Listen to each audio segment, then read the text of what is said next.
Bonjour les élèves d'Ulysse. Jusqu'à maintenant, on a travaillé sur des prix en euros entiers. Par exemple, 15 euros, 25 euros, 53 euros, etc., etc. Mais vous savez que dans la vie, souvent, le prix de quelque chose est donné en euros et en centimes. Et il va falloir qu'on travaille aujourd'hui avec ces prix en euros et en centimes, les deux à la fois. Alors, quand vous allez dans un magasin, sur les étiquettes, souvent, vous voyez écrit les prix un peu comme ça, là. 5,35 et puis après on a le symbole euro. Ça veut dire que le livre, dans cet exemple-là, il coûte 5 euros, la virgule elle veut dire euro, et 35 centimes. D'accord? C'est ce que j'ai écrit ici. Le prix est écrit avec une virgule, comme par exemple 5,35 euros. Cela veut dire que l'objet coûte 5 euros et 35 centimes. Alors tout d'un coup, vous allez me dire, oh là là, des euros, des centimes, on va tous mélanger. Mais pas du tout, parce que vous devez vous souvenir que 1 euro, c'est la même chose que 100 centimes. Ça, on en avait beaucoup parlé avant le confinement. Rappelez-vous, on avait même fait une affiche dans la classe. On avait cherché toutes les façons de faire 1 euro quand on avait des pièces de centimes. Et on s'était aperçu qu'à chaque fois, ça faisait 100 centimes pour obtenir 1 euro. Donc en fait, ça ne va pas être beaucoup plus compliqué.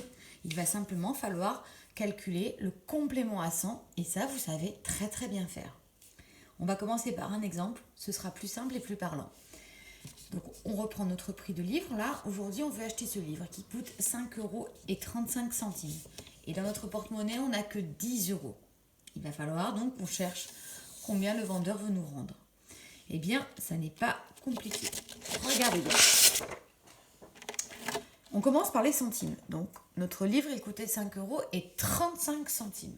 On va commencer donc à chercher comment on fait pour aller de 35 centimes à 100 centimes. En fait, 100 centimes, c'est la même chose que 1 euro, rappelez-vous. Eh bien, on fait comme on a appris à le faire pour les compléments à 100. 35, j'ai 5 unités. Je me mets dans 5 et j'avance de 1 en 1 jusqu'à 10. 1, 2, 3, 4, 5. Et j'écris mon résultat ici des unités. Ensuite, je change de ligne. Je passe dans la grille, la ligne des dizaines. Comme à chaque fois que je change de ligne et que je dois descendre d'un cran, je n'oublie pas que j'ai 3 dizaines. Je barre mes 3 dizaines et je pars de la dizaine suivante. C'est ce qu'on a déjà fait plein de fois. Et quand je suis dans la ligne des dizaines, je compte de 10 en 10 jusqu'à 100. 10, 20, 30, 40, 50, 60. Donc là, j'ai rajouté 60. Je l'écris ici. Je fais mon petit calcul. 60 plus 5, ça fait 65. Donc ça, c'est le nombre de centimes que j'ai rajouté. Pour rajouter 1 euro complet, eh bien, il faut rajouter, on va me rendre 65 centimes. Et après, ben maintenant, ça y est, j'ai que des euros complets. Donc, je peux continuer comme j'ai déjà appris à le faire. Mais attention, ici, j'ai changé de ligne, j'ai fait une croix, je suis partie dans la case d'après. Et bien ici, hop, je change aussi de ligne. Donc je ne pars pas de 5, d'accord, de mes 5,35 euros. Je ne pars pas de 5, le 5 je le barre et je pars de la case d'après, de la case suivante.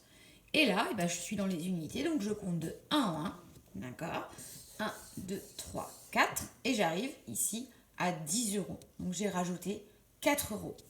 Comme je devais aller à 10 euros, je ne me suis pas du tout servi de cette ligne-là dans cet exemple. D'accord? Vous verrez plus tard en faisant des exercices, parfois, je ne vais pas donner un billet de 10 euros, je vais donner un billet de 20 euros. Et bien là, j'aurai besoin de cette ligne-là. Et je ferai comme à chaque fois, puisque je change de ligne, je fais une croix et je pars de la case suivante. C'est le réflexe qu'il faut avoir pour ne pas oublier les retenues. Je reviens à mon exemple.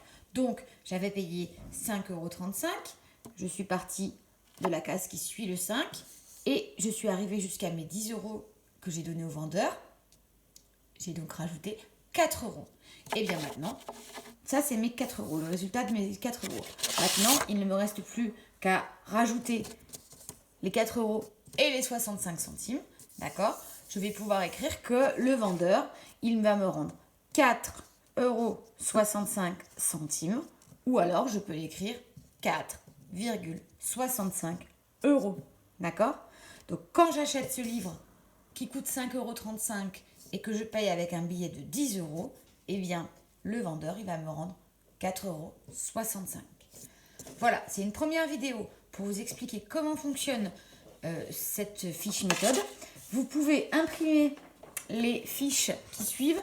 Moi, vous voyez, les 2 fiches suivantes, je les ai imprimées sur une même feuille, mais vous pouvez tout à fait faire un côté cette fiche-là et après, derrière, vous mettez celle-ci. Ça n'a aucune importance. Ce sera peut-être même mieux parce que ce sera plus gros.